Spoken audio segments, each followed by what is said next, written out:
Bismillahirrahmanirrahim. Assalamualaikum warahmatullahi wabarakatuh. Bertemu lagi dengan Ibu untuk pelajaran Bahasa Indonesia. Dan materi kita hari ini adalah tentang ciri kebahasaan teks eksposisi.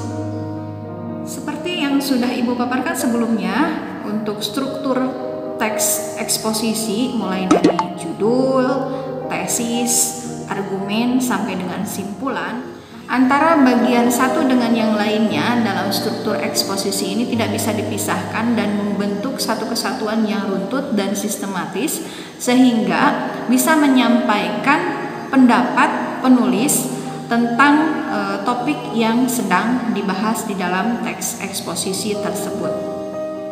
Nah, selain dari empat bagian dari struktur teks eksposisi ini, ada 4 ciri bahasa yang biasa digunakan di dalam teks eksposisi. Yang ke satu itu adalah penggunaan kata ganti atau pronomina. Yang kedua adalah bersifat non-fiksi. Kemudian yang ketiga, informatif. Dan yang keempatnya adalah bersifat faktual. Kita mulai dari ciri kebahasaan yang ke satu, yaitu tentang penggunaan kata ganti atau pronomina.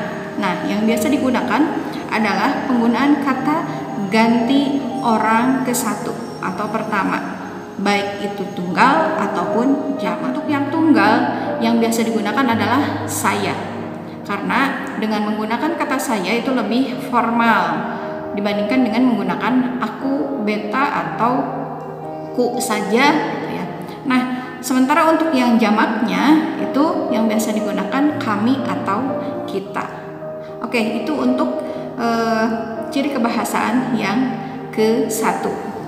Ciri kebahasaan yang kedua adalah bersifat non-fiksi atau ilmiah populer. Nah, ini ditandai dengan penggunaan kata atau kalimat yang jelas dan tidak bermakna ganda atau tidak ambigu ya. Nah, biasanya digunakan istilah-istilah di dalam teks ini. Jadi ada penggunaan istilah-istilah pada bidang tertentu, karena untuk istilah ini tidak akan mempunyai makna yang ganda, tidak bermakna dua atau lebih. Jadi misalnya jika yang sedang dibicarakannya itu tentang internet, berarti ada istilah-istilah yang digunakan oleh penulis di dalam teksnya itu. Contohnya kata online misalnya, atau penggunaan dalam bahasa Indonesia dengan daring atau singkatan dari ada jaringan, atau offline. Kemudian kata internet itu sendiri, atau misalnya server. Nah, itu adalah istilah-istilah dalam bidang internet. Nah, kalau dalam bidang kesehatan itu bisa digunakan lagi istilah-istilah dalam yang sesuai dalam bidang kesehatan atau yang lainnya, sesuai dengan bidang yang sedang dibicarakan di dalam teks eksposisi ini ya. Ciri kebahasaan yang berikutnya adalah informatif atau bersifat informasi. Artinya tulisannya itu berupa informasi yang menyampaikan pengetahuan kepada pembacanya. Biasanya itu ditambahi atau dilengkapi dengan contoh, data, fakta, atau pendapat dari beberapa pakar. Nah, itu untuk yang bersifat informasi. Ciri kebahasaan yang keempat adalah bersifat faktual. Artinya, jadi tulisannya itu berupa fakta-fakta yang digunakan atau yang ditulis di dalam teks tersebut untuk memperkuat pendapat penulis. Kemudian bisa juga berupa pendapat dari orang lain, dari ahli atau pakar, dan nantinya supaya bisa dipertanggungjawabkan jika misalnya ada pembaca yang penasaran dengan tulisan tersebut dan menanyakan apakah benar atau tidak. Ini bisa dipertanggungjawabkan nantinya.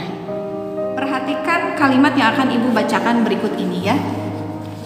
Banyak psikolog menyatakan bahwa waktu berlebih yang dihabiskan oleh anak-anak untuk bermain game online dapat membawa dampak negatif terhadap masa depan mereka. Nah, dari kalimat tersebut ada kata banyak psikolog. Artinya itu sudah ada penelitian dari beberapa psikolog, karena di sini banyak, mungkin puluhan atau ratusan. Itu adalah bersifat faktual. Jadi mungkin ini ada datanya karena disebutkan banyak psikolog, berarti memang psikolog itu sudah melakukan riset atau penelitian tentang anak-anak yang bermain game online dengan waktu yang sangat berlebihan itu nantinya masa depannya memang akan terpengaruh. Jadi ada banyak dampak negatifnya untuk itu. Nah, itu untuk contoh yang faktual. Demikian materi kita hari ini tentang ciri kebahasaan teks eksposisi. Mudah-mudahan kalian bisa memahaminya dengan mudah. Mohon maaf jika ada penjelasan Ibu yang keliru atau ada pengucapan yang salah. Terima kasih atas perhatiannya. Assalamualaikum warahmatullahi wabarakatuh. Jika berkenan, silakan komen, like, subscribe, dan share video ini. Semoga bermanfaat. Terima kasih.